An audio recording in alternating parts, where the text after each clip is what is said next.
مولانا خادم حسین رضوی رحمۃ اللہ علیہ کو لوگ صرف تحریک لبیک کے حوالے سے جانتے ہیں، حالانکہ ان کا جو کیریئر ہے وہ بہت پرانا ہے۔ مولانا بنیادی طور پر ایک استاد تھے، ایک شیخ الحدیث تھے۔ ان کا جو بیسک کارنامہ ہے وہ یہ ہے کہ وہ درجنوں نہیں سینکڑوں علماء کے استاد ہیں، سینکڑوں علماء، یعنی میں نے سوچ سمجھ کے لفظ کہا، انہوں نے سینکڑوں لوگوں کو رسول اللہ کا دین پڑھایا ہے، اور ان کے اب شاگردوں کے شاگرد بھی مدرسوں میں پڑھا۔ مولانا ایک بڑے غریب سے سادے سے گھرانے میں وہ پیدا ہوئے تھے، انہوں نے بڑی سادہ اور آخر تک زندگی انہوں نے وفاداری والی گزاری، سادگی والی گزاری، حسین گزاری۔ کسی شخص کے ایک ہوتا ہے کسی کے نظریے سے اختلاف کرنا، ایک ہوتا ہے کسی کے طریقہ کار سے اختلاف کرنا۔ کچھ لوگوں نے ان کے طریقہ کار سے اختلاف کیا ہے، لیکن ان بندے کا نظریہ اتنا شاندار تھا کہ نظریے سے کسی نے اختلاف نہیں کی۔ لوگوں نے یہ ضرور کہا کہ یہ فلانی بات اس طرح ہو جاتی تو ٹھیک تھا، لیکن یہ سب نے کہا کہ بندہ بات ٹھیک کرتا ہے۔ نظریے سے، فکر سے لوگ مطمئن ہو جائیں کسی زندہ کیا رہتا ہے؟ نظریہ۔ زندہ کیا رہتا ہے؟ نظریہ۔ فکری طور پر ایک خوبصورت آدمی تھے، بڑے منجے ہوئے آدمی تھے، وزادار آدمی تھے، ایک صاف ستھرے آدمی تھے۔ میری ان سے ملاقات اس وقت ہوئی تھی پہلی دفعہ جب وہ بالکل ٹھیک تھے، ٹانگوں پہ چلتے تھے۔ ان کے جو استاد گرامی تھے حضرت مولانا عبدالحکیم صاحب شرف قادری رحمۃ اللہ علیہ، بہت جید عالم تھے۔ میں ان کو ملنے کے لیے جاتا تھا تو حضرت بھی وہاں پڑھایا کرتے تھے لاہور جامعہ نظامیہ میں، تو وہاں ان سے پہلی ملاقات ہوئی۔ پھر انہوں نے جو جماعت سب سے پہلے بنائی تھی اس کا نام تھا انجمن فدا یعنی ختم نبوت۔ اس جماعت سے انہوں نے کام کا آغاز کیا، اور بڑے اوائل میں، بڑے شروع میں انہوں نے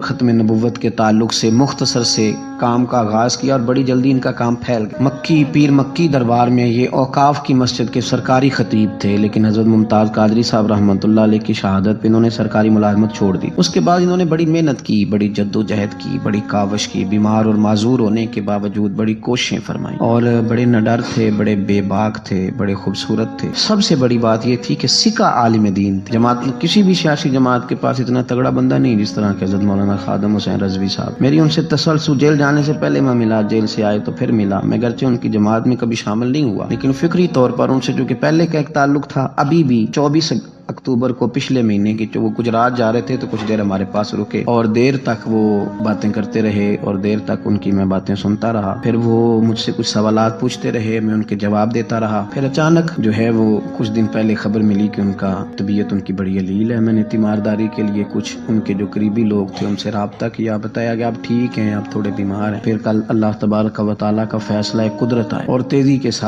ساتھ لوگ اٹھ گئے۔ اس 2020 نے بہت سارے لوگ اہل سنت کے لیے، لیکن اس شخص کا جانا وہ زیادہ ہی تکلیف دے گیا۔ دل مائل نہیں ہوا، میں تو ناشتہ نہیں کر پایا۔ اس طرح کے لوگ کم آتے ہیں دنیا میں، اور شاید ان لوگوں کا وقت بھی تھوڑا ہوتا ہے، اور اللہ پاک شاید ایسے لوگوں کو جلدی ہی اپنی بارگاہ ناز کی طرف لے جاتا ہے۔ ایک شعر جگر مراد آبادی نے کہا تھا کہ جگر راہ وفا میں نقش ایسے چھوڑ آیا، میں جس منزل سے گزرا ہوں وہ اب تک یاد کرتی ہے۔ اور مجھے نا ایک دفعہ کسی شخص نے کہا کہ آپ کے خاندان کا قبرستان کہاں کر کے ہے۔